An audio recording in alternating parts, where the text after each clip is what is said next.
we will say to you, your world is awash in money, and you are deserving of it. And we think it's interesting that some let it in and some don't. And we think you should know that those who are not letting it in are those who, in large part, are still trying to justify what comes to them through action and hard work, rather than those who know that it's there, it's in their vibrational reality, it's in their present vibrational vortex, and it is definitely in their future reality. And so, why sweat the small stuff? Just let it flow.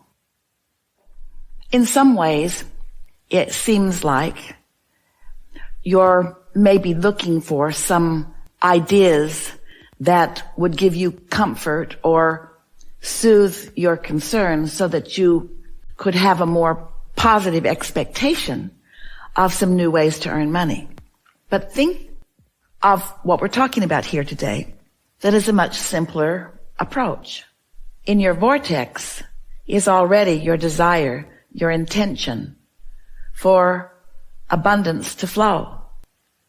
We're talking about that vortex version where your inner being stands and where your inner being knows and expects. And here you are standing in your now reality where you're justifying the money that flows to you through these known means.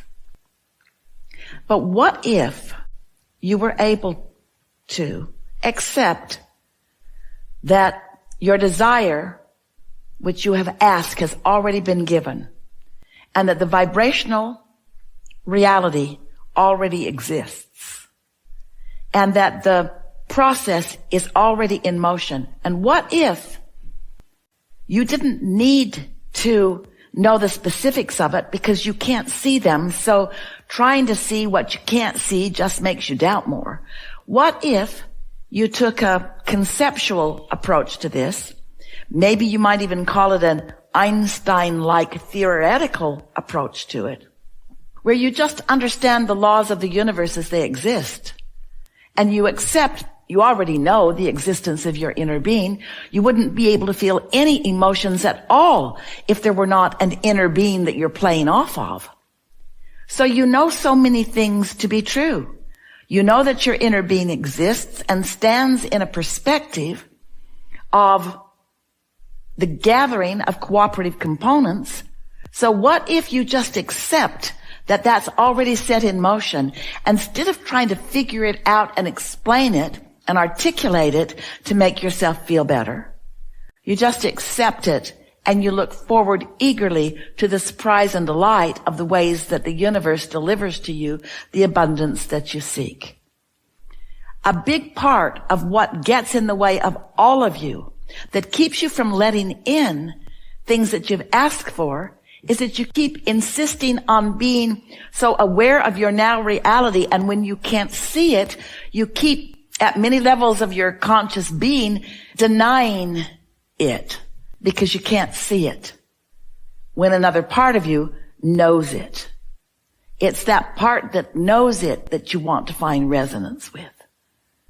And so, if we were standing in your physical shoes, we would be looking for the resonance of it.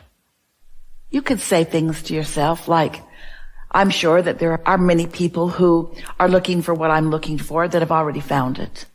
That might soothe you. Or you could look at other things that once you weren't living that now you are, and you might recall that you weren't living but that now that you are, so you could shore up your expectation. These tools can help, but they can also backfire, because as you get looking too hard into your now, you deny the true now reality where your inner being stands. So play some isn't it nice or wouldn't it be nice if games. Wouldn't it be nice if I had confidence in what's coming in the way that my inner being does? And isn't it nice that my lack of confidence is evidence of the confidence that my inner being has?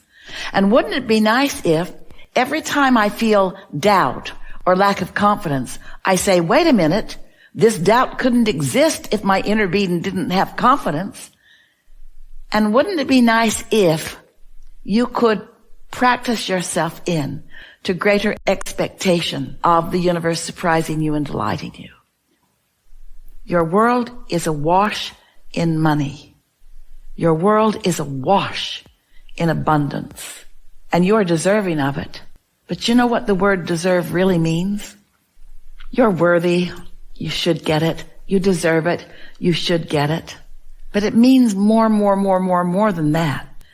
It means it's there for you. You just must align with it. Deservability means aligning. It means letting it in. It means soothing whatever it is that's causing you to not let it in. Do you know what arguing for your limitations is? You've heard that expression. We know you have. Arguing for your limitations. So we're just going to say it to you right now. You know what is at the basis of all limitation? Looking at what is and therefore denying what's trying to become what is. But we can say that better. Looking at what you call what is and denying what we call what is. So pay attention to how you feel as you are going about this. There's another part of this that we want to add here. And it dovetails into what we've already been talking about.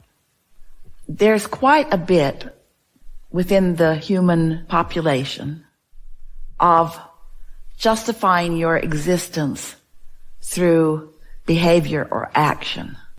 And then there is a defensiveness that follows.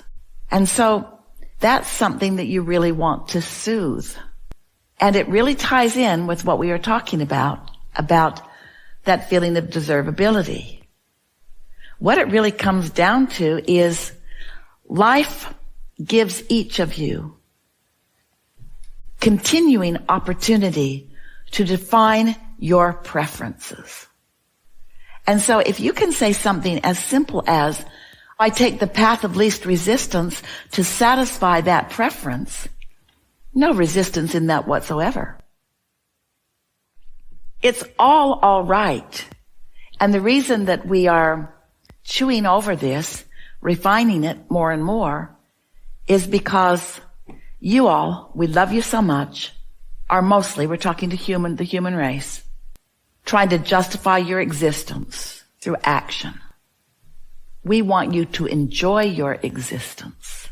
We want the action you take to be inspired action because you like your hands in the clay, in the manifesting of things the way you like them to be. Hear what we're saying. Conditional life, conditional living or loving is, I like the condition, and so I will accomplish that condition, and then I will feel satisfaction because I've accomplished that condition. Unconditional life or living or unconditional love is, I like feeling good. And so I'm going to find something that I do like to focus on. I'm going to find an existing reason to feel good rather than altering the condition through action in order to then view the condition in order to then feel good.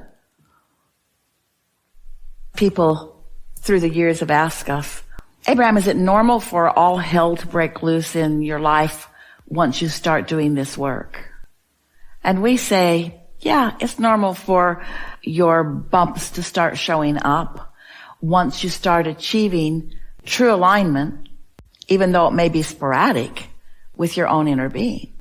We would say to them, when you meditate, you quiet your mind, and when you quiet your mind, you stop thought. And because you've stopped thought, you've stopped resistance, and so your vibration rises, and you achieve an alignment with that broader perspective, with your inner being. Absence of resistance is something that you can feel while you might not be able to articulate it or really completely comprehend it. It is a vibrational shifting. And once you achieve that vibrational shifting, that sensitivity that you're asking for comes into play. Because now it's part of the mix of you, so when you get out of alignment with it, you're more aware of it. And you're more aware of it at more early, subtle stages. We've also said to you that we would rather, and we mean this, We would rather see you in a state of appreciation than in a state of meditation. Because in either case, there's no resistance in your vibration. And in the absence of resistance, you are in concert, blended with, cooperative component to your vortex and your inner being and all that you want. So the more you achieve a quieted mind or that feeling of appreciation, the more you milk it, stay there as long as you can, hold yourself in that vibrational pattern of alignment, then the more things that bother you will stick out sooner, and the easier it will be for you in the slower connection to those unwanted things, the easier it will be for you to look for a simple existing match so that you don't allow the momentum to grow. You will reach the place, it is our promise to you, where your negative emotion will be rare. Once you integrate this knowledge that we know you are resonating into your experience. In other words, if you're paying attention, once you have a few of these basics in your understanding, then you show yourself the response that law of attraction is showing you to your observations, to your ponderings, to your memories. So the law of attraction is real, and the law of attraction is consistent. Today we've been talking about it in further detail, haven't we? So we're going to define it. The law of attraction is an atmosphere. Force field is not quite the right word.